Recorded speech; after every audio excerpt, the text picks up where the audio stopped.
Oi, pessoal, esse é o exercício 3 da página 18, né? Esse exercício é do capítulo 3, que aborda sobre combinação linear. Então, o exercício ele fala o seguinte, né? Em f de R, né? Vocês lembram que esse conjunto aqui é o conjunto das funções reais, ou seja, funções definidas em R, né? E ele pede para mostrar que a função f dada por f de x igual a seno de 3x vezes cosseno de x é a combinação linear das funções g e h definidas por g de x igual a menos 5 seno de 8x e h de x igual a 4 seno de 5x cosseno de 3x, né? Então, o que a gente precisa fazer, né? A gente precisa encontrar, né, números reais, constantes, A e B, tais que essa relação aconteça, né? Então, A vezes a função G mais B vezes a função H vai ser igual à nossa função F, né? Ou seja, eu preciso encontrar o valor, né, os valores de A e B, tais que a f pode ser escrita dessa forma, né?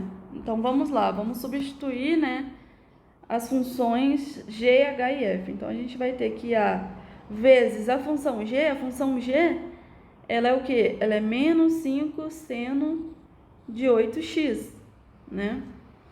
Mais b vezes a função h é 4 seno de 5x vezes cosseno de 3x, né? E aí, o que acontece? Isso daí tem que ser igual à função,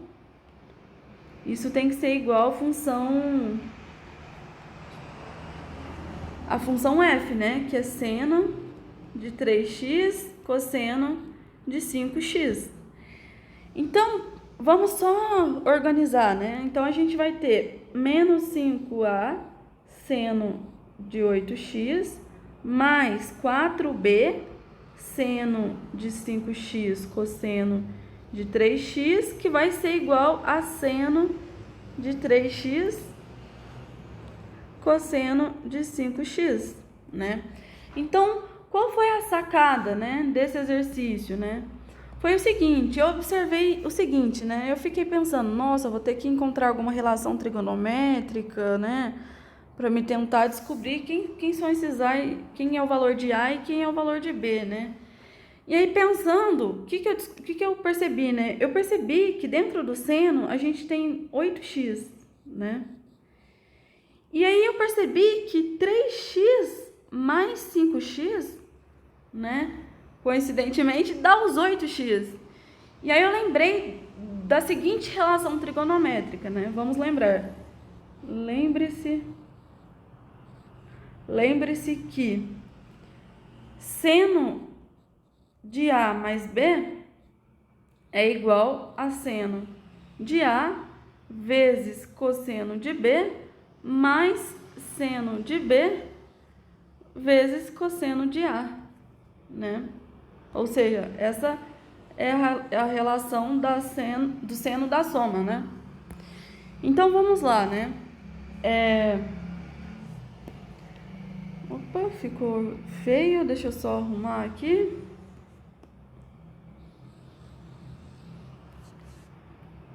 Então, vamos lá. Então, basta a gente tomar, né? Vamos perceber que a gente tem uns termos iguais, né? Então, vamos tomar o A como sendo 5x, né? Tome A igual a 5x e B igual a 3x.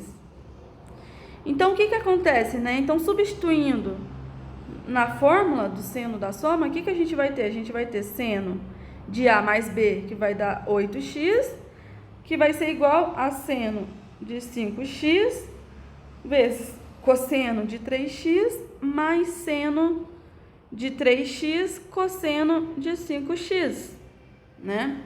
E aí, vamos lá, observe o seguinte, observe que eu tenho seno de 8x, né? E aqui também eu tenho seno de 8x. Agora observe o seguinte. Aqui eu tenho seno de 5x, cosseno de 3x, né? Aqui eu também tenho isso daqui. E agora, por fim, observe que eu tenho... Deixa eu mudar a cor. Lá, vou pôr laranja. Eu tenho seno de 3x e cosseno de 5x. E aqui eu também tenho, né? Que é justamente a nossa função f.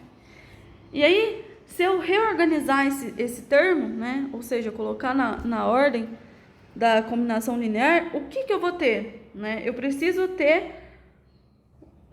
passar basicamente o termo rosa para o lado esquerdo, né? Então, vamos lá. Eu vou ter seno de 8x menos, né? Menos seno de 5x cosseno de 3x, que vai ser igual a seno de 3x cosseno de 5x, né? Agora, observem o seguinte, né? Que a gente tem o que a gente gostaria, né? Perceba que a gente tem o seno de 8x, né? Que a gente tinha lá em cima na combinação linear. A gente tem, né, o seno de 5x, cosseno de 3x, que a gente tinha também lá em cima. E a gente tem a nossa função f, que é o seno de 3x, cosseno de 5x. E aí, basicamente, agora a gente olhar para os coeficientes, né? Aqui a gente vai ter 1 e aqui a gente tem menos 5a, né? Aqui em cima, né? Menos 5a. E aqui a gente tem menos 1 e aqui a gente tem 4b. E aí agora é só a gente resolver, né, essas duas equaçõezinhas. Então a gente tem que menos 5a é igual a 1, portanto o a vale menos 1 sobre 5. E o b, né, vamos lá tentar achar o valor de b. A gente sabe que 4b é igual a menos 1. Portanto, b é igual a menos 1 sobre 4. Então, a gente encontrou valores de a e de b, né? Valores de... Deixa eu grifar aqui. Tá lá de verde. A gente achou valores de a e valores de b, tais que a nossa função f, né? Ela pudesse ser escrita como combinação linear das funções g e das funções h. Então, a gente mostrou que, de fato, né, a f pode ser escrito como uma combinação linear da função g e h. E assim a gente finaliza o exercício.